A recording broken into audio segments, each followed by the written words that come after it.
Wait until you see what happens when I flip this at the end. We're starting with just a few simple ingredients, but the final result looks completely different from what you'd expect. And I'm not telling you what we're making yet. Let's start with a 1/4 cup of sugar. Add it to a pan and let it slowly melt.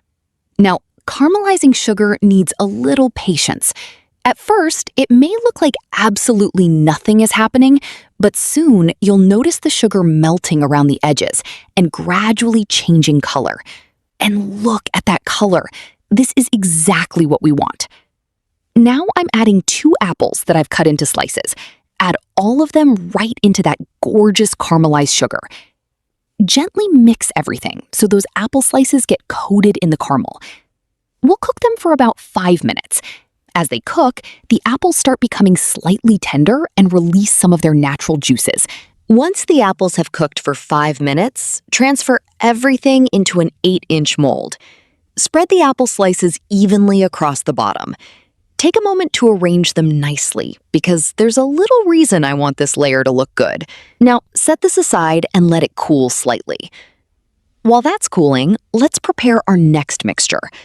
Crack 2 eggs into a clean bowl, then add 1/2 cup of sugar. Now, beat the eggs and sugar together really well. We want the mixture to become lighter in color and reach a nice foamy consistency. Once it looks beautifully foamy like this, add a 1/4 cup of oil and beat it again until everything is nicely combined. Next, place a strainer over the bowl. Add 1 cup of all-purpose flour, 1 teaspoon of baking powder, and 1/2 teaspoon of baking soda. Now sift everything together.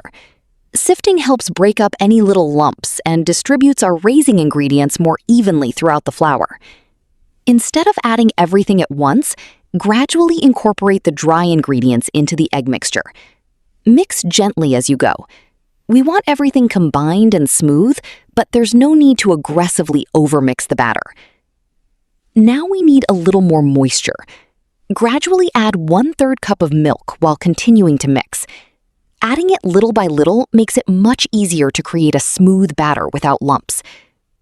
Once the milk is incorporated and the batter has a beautiful consistency, add 1 teaspoon of vanilla. Give it one final mix. And our batter is ready. Look at that. Smooth, creamy, and ready for the next step. Slowly pour all of our batter over the apples. Spread it out so the batter reaches the edges and everything is evenly covered. Give the mold a few gentle taps on the counter. This helps settle the batter and releases some of those larger trapped air bubbles. And now comes the cooking. If you're making this without an oven, place the mold inside a preheated pan.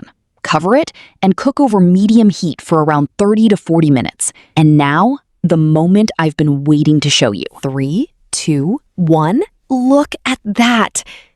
And the mystery is finally over. We made an apple upside-down cake. Now you can see why those apples went into the bottom of the mold. After flipping, they become this gorgeous caramelized topping, soft and fluffy inside with sweet caramelized apples on top. And that is our apple upside-down cake. If you guessed it before the reveal, tell me in the comments.